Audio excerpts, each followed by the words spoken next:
आज की कहानी। सच्चा मित्र। महाभारत का भयंकर युद्ध चल रहा था। लड़ते लड़के अर्जुन रणक्षेत्र से दूर चले गए थे। अर्जुन की अनुपस्थिति में पांडवों को पराजित करने के लिए द्रोणाचार्य ने चक्रव्यूह की रचना की। अर्जुन पुत्र अभिमन्यु चक्रव्यूह भेदने के लिए उसमें घुस गया। उसने कुशलतापूर्वक चक्रव्यूह के 6 चरण भेद लिए, लेकिन 7वें चरण में उसे दुर्योधन, जयद्रथ आदि 7 महारथियों ने घेर लिया और उस पर टूट पड़े।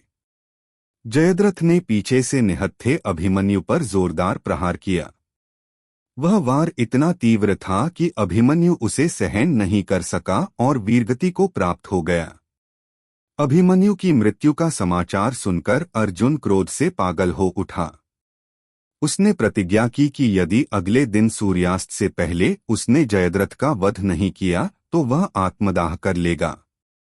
जयद्रथ भयभीत होकर दुर्योधन के पास पहुंचा और अर्जुन की प्रतिज्ञा के बारे में बताया। दुर्योधन उसका भय दूर करते हुए बोला, चिंता मत करो मित्र, मैं और सारी कौरव सेना तुम्हारी रक्षा करेंगे। अर्जुन कल तुम तक नहीं पहुंच पाएगा, उसे आत्मदाह करना पड़ेगा। अगले दिन युद्ध शुरू हुआ। अर्जुन की आंखें जयद्रथ को ढूंढ रही थीं, किंतु वह कहीं नहीं मिला। दिन बीतने लगा। धीरे धीरे अर्जुन की निराशा बढ़ती गई।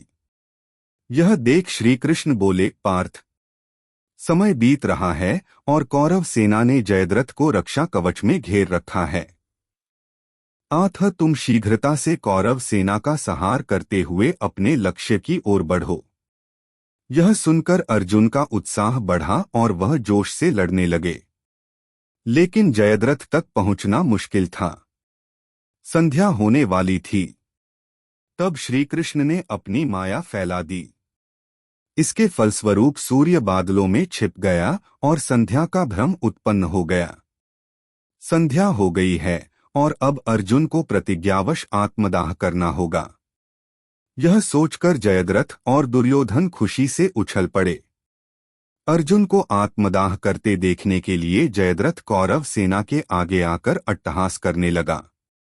जयद्रथ को देखकर श्री कृष्ण बोले, पार्थ, तुम्हारा शत्रु तुम्हारे सामने खड़ा है। उठाओ अपना गांडीव और वध कर दो इसका। वह देखो अभी सूर्यास्त नहीं हुआ है। यह कहकर उन्होंने अपनी माया समेट ली। देखते ही देखते सूर्य बादलों से निकल आया। सबकी दृष्टि आसमान की ओर उठ गई। सूर्य अभी भी चमक रहा था। यह देख जयद्रथ और दुर्योधन के पैरों तले जमीन खिसक गई। जयद्रथ भागने को हुआ, लेकिन तब तक अर्जुन ने अपना गांडीव उठा लिया था। तभी श्री कृष्ण चेतावनी देते हुए बोले, हे अर्जुन, जयद्रथ के पिता ने इसे वरदान दिया था कि जो इसका मस्तक जमीन पर गिराएगा उसका मस्तक भी 100 टुकड़ों में विभक्त हो जाएगा।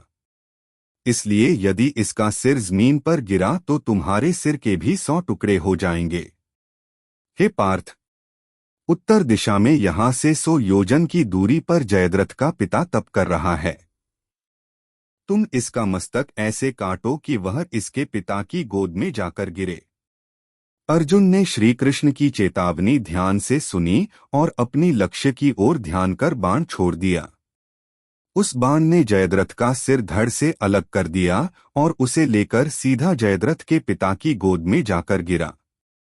जयद्रथ का पिता चौंक कर उठा तो उसकी गोद में से सिर जमीन पर गिर गया।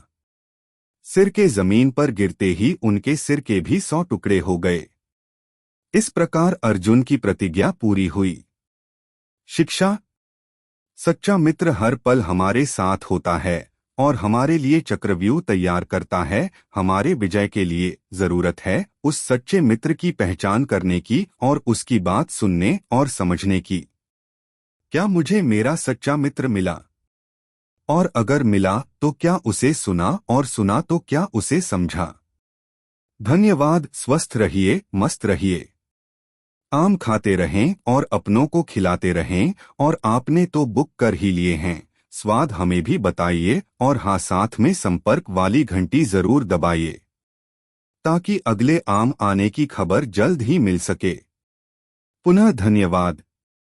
अपना आशीर्वाद बनाए रखें।